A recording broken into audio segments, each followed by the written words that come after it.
Hi friends, this is Harry. Cinema bus அப்டேட்டில் ஒரு லேட்டஸ்டான ஒரு அப்டேட்டோட வந்திருக்குங்க.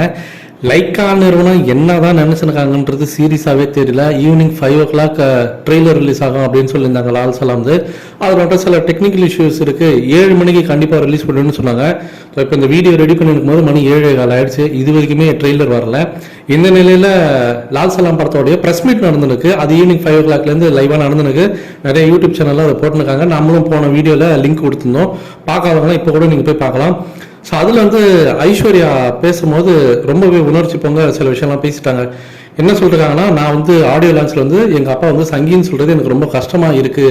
அவர் சங்கி கிடையாது, எல்லாருக்குமே பொதுவானவர்ன்ற மாதிரி நான் பேசியிருந்தேன். அது ஒரு பேசும் பொருளாக அரசியல் வட்டாரத்தில் அது மாதிரி இருந்தது. நான் ஏதோ படத்தோட ப்ரொமோஷனுக்காக இந்த மாதிரிலாம் பேசுகிறேன் அப்படின்ற மாதிரி நிறைய பேர் விமர்சனம் பண்ணியிருந்தாங்க.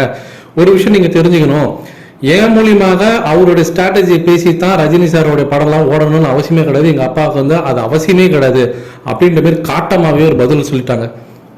அடுத்தது, அவர் நம்பாத அரசியலை பேசி அவரோட படத்தை ஓடணும்னு அவசியமே கிடையாது. இது முழுக்க முழுக்க என்னுடைய கருத்து, என்னுடைய ஆதங்கத்தை நான் அந்த இடத்துல எனக்கான மேடை, அது என்னோட படம்ன்றதுனால எனக்கான மேடைன்றதுனால அந்த இடத்துல என்னோட ஆதங்கத்தை நான் கொட்டி தீர்த்தேன். இதை தாண்டி இது அப்பாவுக்கும் அவர் சொல்லி தான் செஞ்சணும், இது படத்தோட ப்ரொமோஷனுக்காக தான் செஞ்சோன்றது எதுவுமே கிடையாது. இது சர்ச்சையாக பேசுனது எனக்கு பார்த்தீங்கன்னாக்கா ரொம்ப வியப்பாக தான் இருக்கு அப்படின்ற மாதிரி அவங்க சொல்லி முடிச்சிருக்காங்க.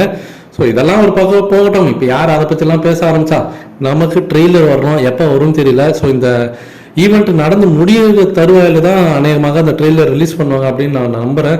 எப்படி இருந்தாலும் இன்றைக்கி நைட்டுக்குள்ளே கன்ஃபார்மாக வந்துடும். ஏன்னா சொல்லிட்டாங்களும் போது போஸ்ட்போன் பண்ண மாட்டாங்க நாளைக்கெல்லாம், அந்த அளவுக்கு மோசமாக போகாது. ஸோ இந்த ஈவெண்ட் இப்போயோ உடனே முடிகிற மாதிரி தான் இருக்குது. முடிஞ்சிருச்சுனாக்கா எந்த டைம் வேணாலும் அவங்க ரிலீஸ் பண்ணிவிடுவாங்க, சடனாக கூட அவங்க ரிலீஸ் பண்ணலாம். ஸோ வெயிட் பண்ணி பார்ப்போம் ஃப்ரெண்ட்ஸ்.